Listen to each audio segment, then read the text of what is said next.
Welcome back to the channel, the third-party conversation where we discuss American power and how it's wielded through the lens of representation. I'm Jason. I'm TC. It's kind of hard to believe, but this is the third time we sat down to do this, and we've received a little bit of feedback. So if you've managed to come this far, thank you, Susan. Thank you, Ellie, and whomever else is out there. We appreciate it. But the question was asked, who are we and why are we doing this? Well, we're just a couple of knucklehead colleagues that work in a boatyard, and he's off on his projects and I'm off on my projects, and what you see here is a reflection of what we talk about at lunch. And while I don't think we're unicorns. We're not unicorns. No, we're not academics. We're not pundits, but we're probably representative of the mid what the hell am I talking about? Middle class. Middle class. Yeah, Thank you. Middle class education, middle class upbringing, and despite what the pundits and the representatives would have you believe, is while Americans might be ignorant, we're not fucking stupid. And so that's fact. We just want to share our thoughts on not current events, because we're not a news channel. We're not going to talk about this guy did this in Congress or this guy did this in the White House, because that stuff is fleeting. There's plenty of places you can go to get that too. Exactly. Like, you don't need to come here for that. Exactly. So we want to talk about the underlying issues. Is how did we get to where we are?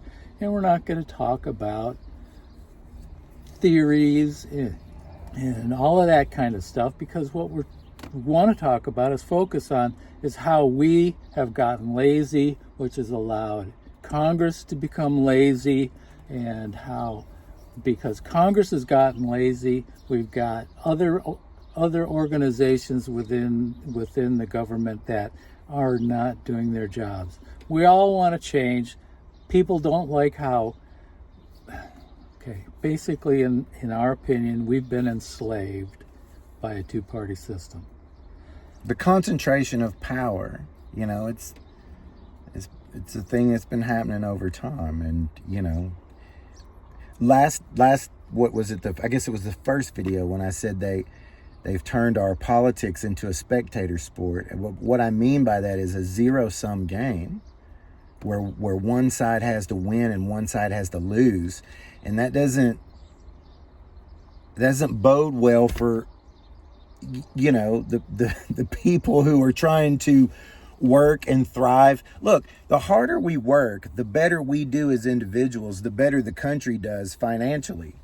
Nobody is taxed at 100%. So when you do well, you generate taxes, the country does well. We're capable of doing more. We talk about problems with Social Security and all these other things. When we do well, the country does well. Lots of people aren't doing well right now. It's pretty plain to see. So while our representatives have enslaved us, the American people lose. And because they want to hold on to power. And I don't see that my representative is representative of me. And I certainly don't see some of the other people who are afraid to try to do anything are representing their constituents either. Question was asked, why are we doing this in the car? Well, because it's actually a pretty controlled environment. It's convenient. We can sit together. We've got a nice place we can rest the recording device. We can talk. We can roll up windows if we get road noise. It's consistent. And it's consistent. And it's a nice, small, little studio. It's convenient. We're busy. And by the way, it's an 85 Pontiac Fiero that I've been driving for 174,953 miles. It's a limited edition too, because it doesn't have cup holders. I've been driving it since '85. So why are we able to do this is because the Constitution allows us to. The First Amendment allows us to have freedom of speech.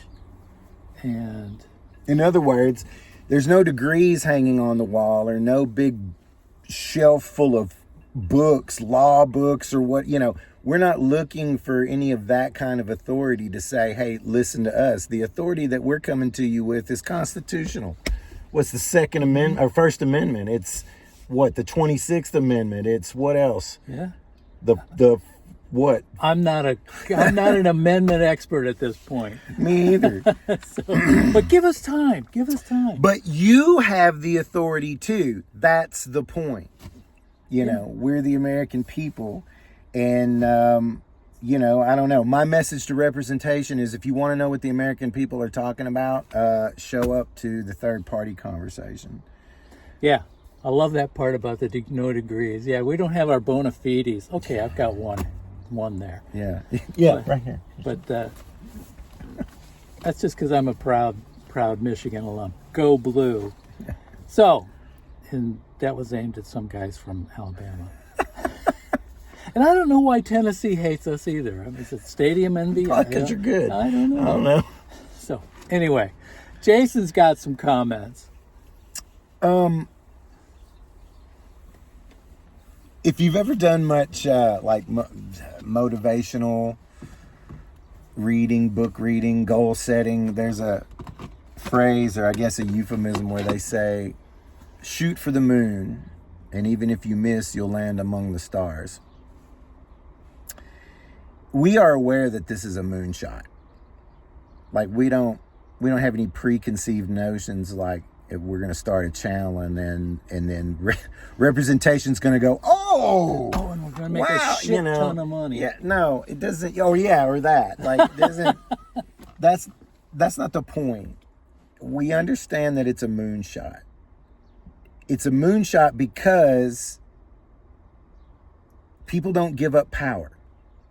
They're not going to vote to dilute their power. They're going to come up with all kinds of reasons why, well, this would be bad for this reason or that reason. And, all of that is wool to just pull over your eyes.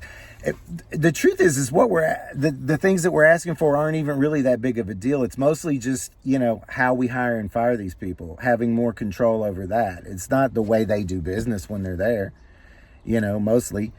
But the thing is, this isn't the only thing that we're looking to do. We just feel like a third party would be conducive to the things that we as Americans, I believe that we're after.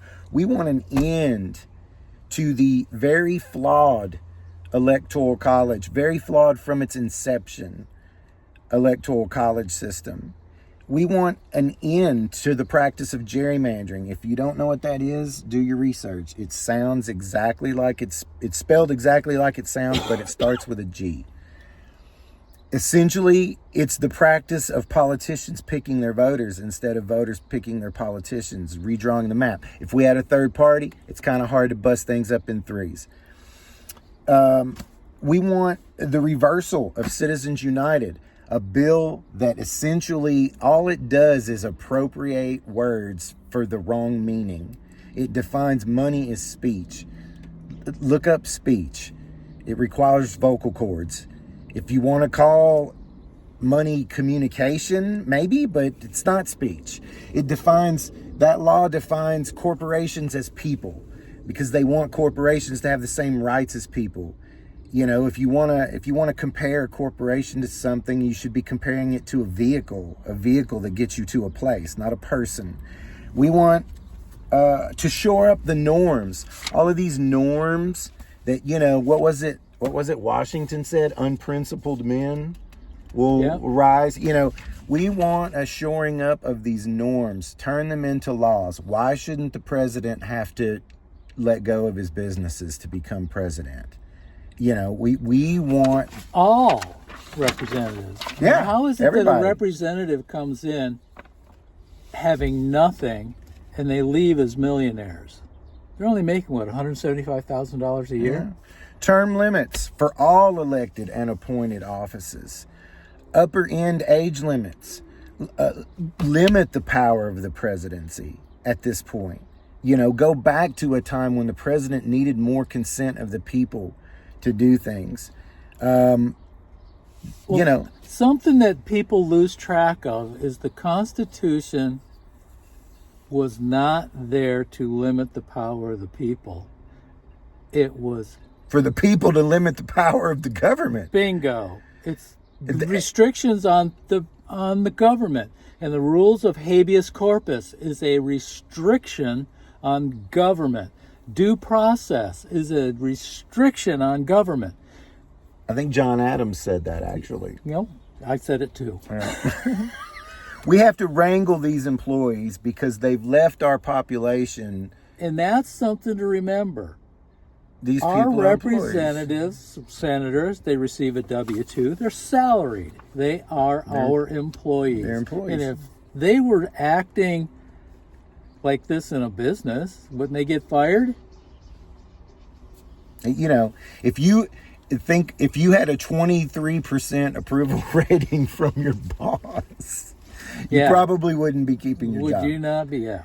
You'd be out on the street. We need to wrangle these employees. They've left us captured and enslaved by a two-party system whose gears for working for the people have ground to a halt over party passions.